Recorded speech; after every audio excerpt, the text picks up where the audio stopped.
to the Infertility Podcast. Thank you, Dr. Kiran. Ma'am, we were planning since a long time कि हम podcast start करें, but you could not make time. So thank you so much for taking your time out. Thank you. Actually, it's an honor क्योंकि मैं जान रही थी कि patients की need होती है, but due to schedule busy वजह से मेरा time नहीं निकल पा रहा था. But finally, I'm here with you, so I'm all yours. Thank you, ma'am. Actually, many patients wanted कि उनके mind में बहुत सारी queries होती हैं, so they wanted some sort of advice and discussion so that they can get clarity what is infertility and what fertility treatments.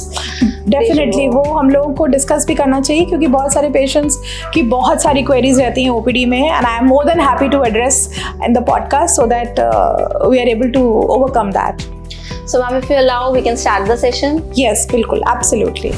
Ma'am, IUI is a very common procedure, पर इसके success rate इतने कम क्यों हैं? Yes, so IUI एक बहुत spontaneous process है जहाँ पे हम कोई बेबी को क्रिएट नहीं कर रहे हैं. We are just trying to make the egg and the sperm available together at the same time. और बेबी बनेगा या नहीं बनेगा, प्रेगनेंसी आएगी या नहीं आएगी, it is going to be completely dependent upon the egg and the sperm. So चूँकि ये बहुत नेचुरल है, इसमें कोई बेबी नहीं बनाया जा रहा है, दैट इज़ वाई इसको बोला जाता है कि ये बहुत ही it's a low success rate process जहाँ पे 10 to 20% इसका सक्सेस रेट होता है. But you know what, I have seen patients conceiving on IUI also. Actually, yes. So भले ही इसका सक्सेस रेट 20% है, बट डेफिनेटली जिनका कोई ऐसा मेजर हिस्ट्री नहीं है वो डेफिनेटली IUI ट्रीटमेंट को ट्राई कर सकते हैं. मैम, IUI प्रोसीजर के लिए क्या कोई स्पेशल क्राइटेरिया होता है? आप किन कपल्स को IUI सजेस्ट करते हो? सी IUI के लिए बहुत ऐसा कोई डिस्टिंक्ट क्राइटेरिया नहीं, बट डेफिनेटली आई सी कि at least ovaries are functional, that means eggs बन रहे हो, ओव्यूलेशन हो रहा हो, एंड बायलैटरल ट्यूब्स जिसको हम फेलोपियन ट्यूब्स बोलते हैं, at least one should be open so that अगर वन साइड भी ओपन है तो जिस साइड ट्यूब ओपन है उस साइड की अगर ओवरीज ओव्यूलेट कर रही हैं तो we can take the process forward. And third कि जो हस्बैंड की एनालिसिस रिपोर्ट है उसमें at least count and motility should be good enough, because इस प्रोसेस के थ्रू हम क्या अचीव करने वाले हैं, हम we are just going to process the sperm and inseminate inside the uterus. So sperm की क्वालिटीज़ को अच्छा होना बहुत ज़रूरी है.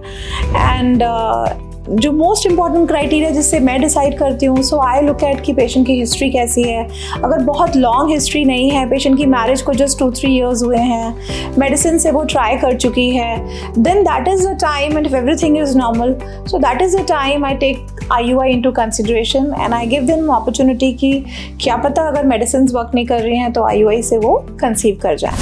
मैम, IUI प्रोसीजर के बाद पेशेंट्स के पास एंडलेस क्वेश्चंस होते हैं. हम क्या खा सकते हैं, क्या नहीं खा सकते हैं, चल सकते हैं, कैसे लेटे एंड मेनी मोर, क्या काम कर सकते हैं क्या नहीं. तो कैन यू टेल अस कि एक्चुअली क्या प्रिकॉशंस लेने पड़ते हैं after the IUI procedure? Yes, I can relate to that because we have lots of queries on phone after an IUI कि हमें क्या करना है, और हम कॉर्नफ्लेक्स खा सकते हैं कि हम कॉर्न खा सकते हैं कि हमें सीधे लेटना है कि उल्टे. सो ऑनेस्टली डॉक्टर किरण, ऐसा कुछ नहीं है. बहुत सिंपल प्रिकॉशंस IUI के बाद लेने होते हैं. खाने में आप कुछ भी खा सकते हैं, पर बाहर का फूड आपको अवॉइड करना होता है, बिकॉज बाहर के फूड की वजह से कोई इन्फेक्शन हो जाए, कुछ हो जाए पेट में, तो ऑब्वियसली पेशेंट डिस्ट्रेस में रहता है. सेकेंडली, कोई हैवी वर्क या एक्सर्शनस एक्टिविटी के लिए मना किया जाता है, बिकॉज जब IUI का प्रोसेस हो गया, हमने एग और स्पर्म को पास ला दिया, सो that is the time for the creation of the baby. उस टाइम पे हम जितना स्ट्रेनस एक्सर्शन कम लें या स्ट्रेनस एक्सरसाइजेस कम करें, उतना ही हमारे वूम को और अच्छा टाइम मिलता है अटैचमेंट के लिए और चीज़ें हमारी बेटर होती हैं. तो बस सिर्फ यही प्रिकॉशन है. बाकी कैसे भी लेट सकते हैं, कैसे भी चल सकते हैं, डेली रूटीन का वो आराम से काम कर सकते हैं. एंड ऐसा कुछ नहीं है कि ये नहीं खाना या वो नहीं खाना. Very few precautions are required. Ma'am, एक सबसे बड़ा अप्रीहेंशन पेशेंट्स के माइंड में होता है pain. They are scared of pain. तो उनको लगता है कि IUI will be a painful procedure, तो वो अटेम्प्ट करने से ही डरते हैं. सो इसका क्या ट्रुथ है एक्चुअली में? I would like to say कि IUI is a complete painless process. And मैं honestly बताऊँ डॉक्टर किरण कि कोई भी व्यक्ति किसी भी प्रोसीजर में पेन को नहीं लेना चाहता है, और इसीलिए इन चीज़ों को इस तरीके से बनाया गया है कि वो पेशेंट के लिए बहुत फ्रेंडली हैं. अगर मैं आपको एक छोटी सी बात बताऊँ कि मेरे जो पेशेंट्स हैं ना, अगर मैं 100 पेशेंट्स देख रही हूँ और उनके IUI कर रही हूँ तो almost 99 of the patients will not even get to know कि उनका IUI हो गया कि नहीं हो गया.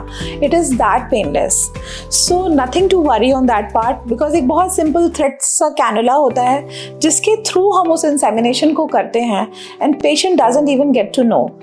And to enhance the results, we do it through the ultrasound guided, so we can actually accurately see कि we are placing the sperm inside the uterus. We can also show it to the patient and patient is completely comfortable and relaxed. So I would say कि बिल्कुल भी सोचने की ज़रूरत नहीं है.